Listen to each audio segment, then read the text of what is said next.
see. From what I understand, Lexus has made an announcement. Yes.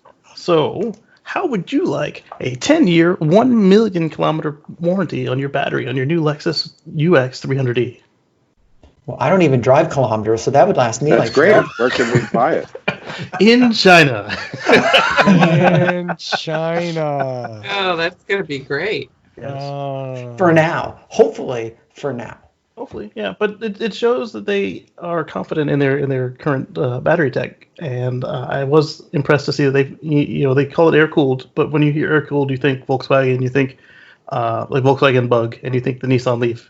And when I looked at the diagram of their battery, it's got a big squirrel cage fan in it, so I think that they'll be fine. I mean, my Prius had a squirrel cage fan in it, and I only heard the thing come on 5 times in the lifetime of the car. But granted, the Prius does not over-engineer use the the fan as much, right? Right. The Prius would not because of the smaller battery. Right. But I will say, Toyota does over-engineer their batteries, and they're really good engineers. Yeah. Like, it's very rare for a Prius battery to fail within 10 or even 12 years. Yeah. So and they're conservative on their accounting as well. I don't imagine they'd want to come as out. Nissan us did. have been around forever. Remember when the Prius came out, we said, "Oh, when the battery dies, it's 10 grand. I don't want to buy that car because the battery's going to die. It's going to cost 10 grand." Now it costs $1,000 at the most. Well, a little more than that for a good one. But anyway, that's going to really help consumers adopt, Lexus vehicles, and hopefully any Toyota will have that warranty. Because and they don't just warranty it; they warranty it to hold a 70% state of charge. Yes, the capacity warranties are rare. Mm-hmm. Yeah. Like So Nissan has a warranty on their Leaf batteries, but good luck collecting on that warranty. It's got to be a full moon. You got to be pointed north. Oh, and they say, "Oh, well, that doesn't apply to your car." So your car is normal wear and tear. Yeah. So all in, this is 10 years, 1 million kilometers, which is approximately 621,500 miles. Can you say great Uber car? Yes. Yeah, and capacity not to drop more than 30% over 10 years. Range capacity, yeah. Range capacity, yeah. And it's a fantastic car. Yeah, it's beautiful. And currently, it's only a compliance car, really. Yeah, unfortunately. Like Casey said, it's going to launch in China. The hope is that they will bring it to more markets. Yeah, and it's not a cheesy compliance car either. It's got a 54.3 kilowatt hour battery, and it can fast charge at 50 kilowatts. So they are trying, and if this goes well, hopefully we see Toyota drop the fuel cells in the U.S. and North America, and we see them go EV, because they are going to make bank if they do this. Yes. God, how many times have we said that? If they've done all this on their own, they could put that platform into other vehicles all over the world, not just China. Mm-hmm. And really importantly, it's all the same company. It's not like that shitty RAV4 EV that they partnered with Tesla that anybody who got one is regretting it right now. Yeah, I read that when I thought I misread it. I literally misread. I had to go back and count the zeros. 1 million kilometers, 621,000 miles. Yep. It's like, holy crap, how many people normally keep a car for 621,000 miles? Of course, it's a proprietary tire size that costs like $1,800 per tire. And there's something in there. And it's got some other cool specs too. It's got 249 miles of range on the Nidec, and we've already talked about the battery size, 0 to 60 in 7.5 seconds, and a top speed of 100 miles per hour, which is pretty far up there for a Toyota EV because they tend to limit them right at 100 miles an hour.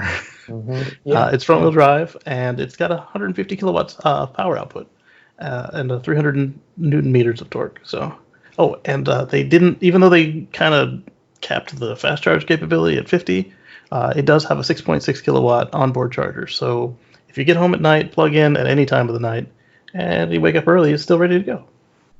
Yeah. No, I think that's going to be a great car for like Uber, Lyft, taxi cabs, people who drive a ton of miles. Yeah. If they'll offer the warranty for commercial use. True. Some of them will turn off. Some will say. What's It's the like panel think about its chances of leaving China and getting to other places? If they can make some money, they'll bring it out. Yeah. If gas goes up again. This would 99 be cents the gas an executive fleet car we have.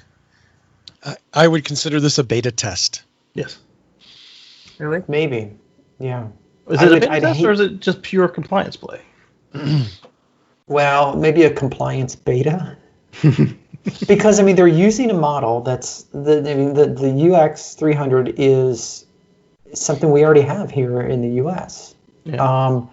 So I mean, it's not like it's a crazy off something we've never seen before. I mean, they could drop this on the streets of anywhere U.S. and it would fit right in. Yeah. You just have to bring them over.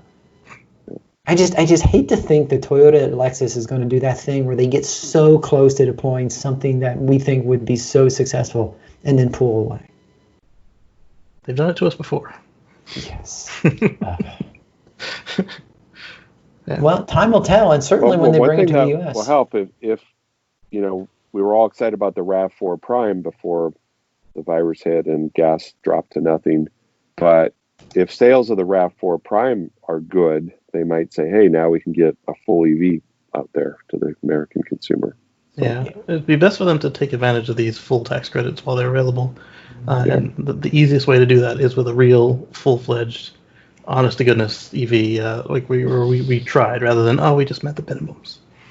Yeah. But it's going to be a tough sell for consumers because, consumers aren't going to be buying new cars of any kind in the next few months. Especially luxury or premium. And B, with half the country has $1 a gallon gas, they're not going to be considering efficiency in the environment. So, yeah, I think the big thing that we're not talking about here in the U.S. and Paul that gas is going to go up a little bit, but he's right. There's still the gas prices are stupid low, and we have to look at an economy that is potentially cratering in the next 60 days. Yep. So, who's going to be buying any electric car that costs $30,000 or more? Market's probably going to shrink quite a bit, rather than the extra reach. There's the aspiration Elon, market. Jeff Bezos, 2 or 3 other guys can afford it. Right, exactly. That small group of very wealthy people, they've already got that stuff. They don't care. So again, I love it that these things are coming to market, but wow, this year, this is tough. This is really, really going to test. I did hear a rumor somewhere that they might reinstitute like a cash for clunkers. If we get the cash for clunkers, I don't think it'll happen under this EPA. No, I mean, they just got sued again for taking out protection for drinking water again. If you do find yourself in need of sudden need of a good used car, look at the Chevy Spark EV. Look at the Nissan Leaf. Make sure it's got the Lizard battery. If you have something else that can work and it's just your commuter car. And then Mark and I were talking in the last show. We found some Teslas for like 20, 30 grand. They're older, but they have much more range. So, I mean, you don't have to get the new car, but this if it ever comes here, this would be great if they price it right. And make sure you look at boulderh.com, where you can find a list of really good, maintained, and lightly used alternative fuel vehicles.